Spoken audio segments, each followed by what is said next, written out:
Assalamualaikum warahmatullahi wabarakatuh. Salam dan bahagia. Perkenalkan, kami dari kelompok 1 yang beranggotakan 1, saya Verlina Wulansari dengan nomor NIM 20200161002. Dan saya Linda Wulandari dengan nomor NIM 20200160006. Dan saya Nanda Bebi Setianingsih dengan nomor NIM 20200160018. Saya Servosius Suban Moron dengan NIM 20200160016. Adapun rumusan masalah yang akan kami bahas yaitu 1. Pengertian dari polusi, 2. Jenis-jenis polusi, 3. Dampak dari polusi, 4. Upaya dan penanggulangan polusi lingkungan.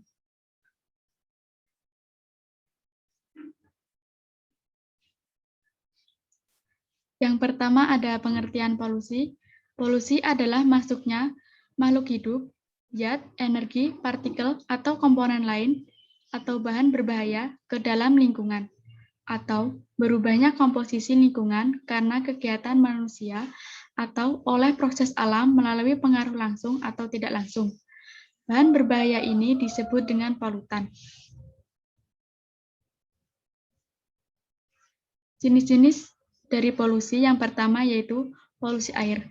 Polusi air atau pencemaran air merupakan suatu perubahan keadaan di suatu tempat penampung air seperti danau, sungai, lautan, dan air tanah akibat aktivitas manusia.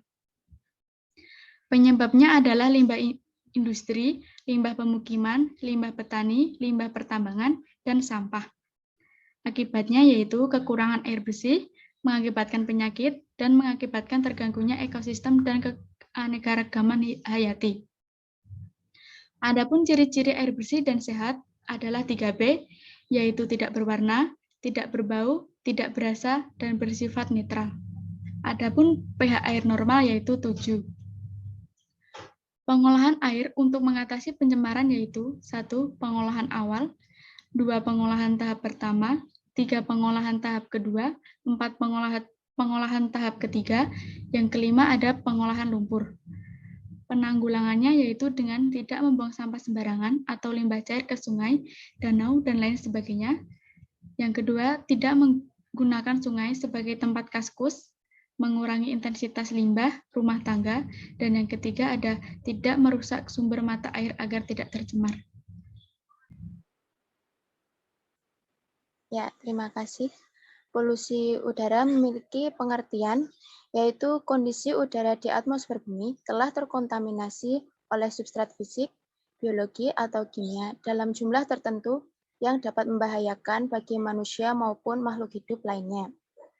Bahan pencemar udara atau polutan dapat dikelompokkan menjadi dua macam. Yang pertama, polutan primer, yaitu bahan pencemar yang ditimbulkan langsung dari sumber pencemarannya. Contohnya, dari polutan primer dapat berupa gas dan partikel. Polutan sekunder yaitu substansi pencemar yang terbentuk akibat dari reaksi dari dua atau lebih bahan kimia di atmosfer.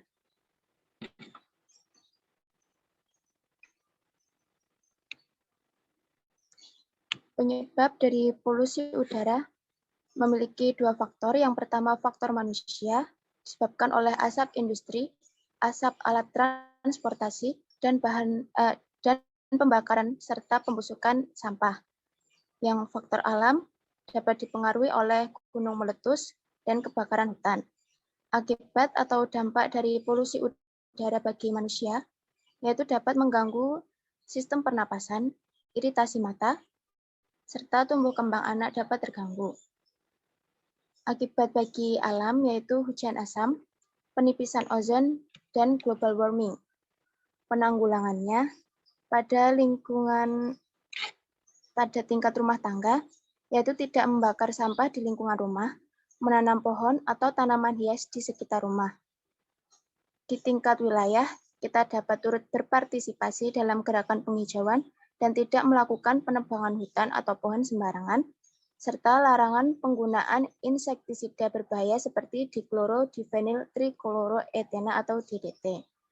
Di tingkat nasional, Industri atau pabrik harus memiliki cerobong asap dan mengurangi penggunaan bahan bakar fosil serta menggantinya dengan listrik, tenaga angin, atau tenaga surya.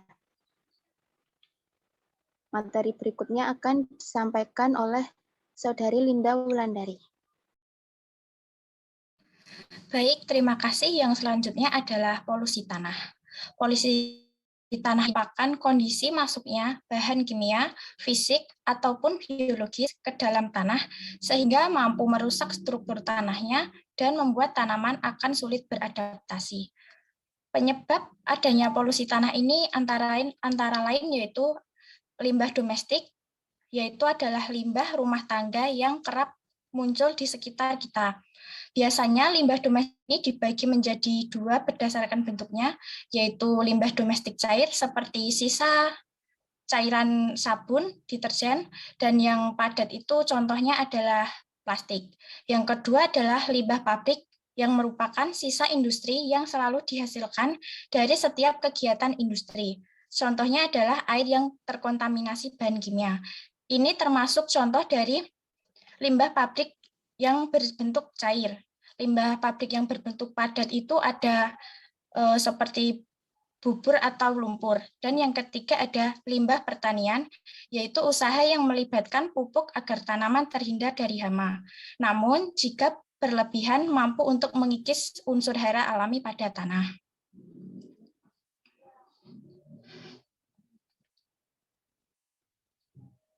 Dampak-dampak dari polusi tanah ini yaitu untuk kesehatan, kromium dapat mengakibatkan karsinogenik pada semua makhluk hidup. Yang kedua adalah timbal yang mampu mengakibatkan peningkatan risiko kerusakan otak dan ginjal. Yang ketiga ada benzen yang mampu mengakibatkan penyakit leukemia dan kanker darah. Yang keempat ada merkuri yang dapat mengakibatkan gangguan pada organ ginjal. Dan untuk ekosistem yaitu kesuburan tanahnya akan berkurang dan perubahan dan mampu untuk merubah metabolisme organisme. Dan yang terakhir ada dampak untuk pertanian menyebabkan tumbuhan tidak akan tumbuh secara optimal. Yang selanjutnya ada penanggulangan polusi tanah. Cara-cara yang dapat kita lakukan adalah dengan mengurangi penggunaan pupuk kimia, mengadakan sosialisasi, serta menerapkan 3R, reduce, reuse, dan recycle, dan yang terakhir adalah tidak membuang sampah sembarangan. Presentasinya akan dilanjutkan oleh Saudara Servarius Moron mengenai polusi suara. Baik, terima kasih.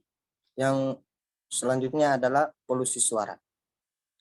Pencemaran suara merupakan gangguan pada lingkungan yang diakibatkan oleh bunyi atau suara yang mengakibatkan ketidaktentraman makhluk hidup di sekitarnya.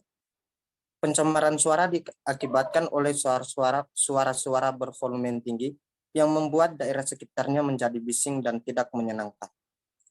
Tingkat kebisingan bunyi terjadi bila intensitas bunyi melebihi 70 desibel. Penyebab pencemaran suara. Yang pertama, lalu lintas. Kebisingan lalu lintas merupakan penyebab pencemaran suara yang paling berpengaruh di kota-kota. Sumber kebisingan ini bisa berasal dari klakson mobil yang menghasilkan 90 desibel dan bus yang menghasilkan 100 desibel. Yang kedua, lalu lintas udara. Walaupun jumlah pesawat yang terbang di atas kota lebih sedikit daripada jumlah mobil di jalan, tetapi dampak yang dihasilkan lebih besar, di mana satu pesawat dapat menghasilkan 130 desibel. Yang ketiga, situs konstruksi gedung dan tempat parkir serta pekerjaan pelapisan ulang jalan dan trotoar dapat menjadi penyebab pencemaran suara.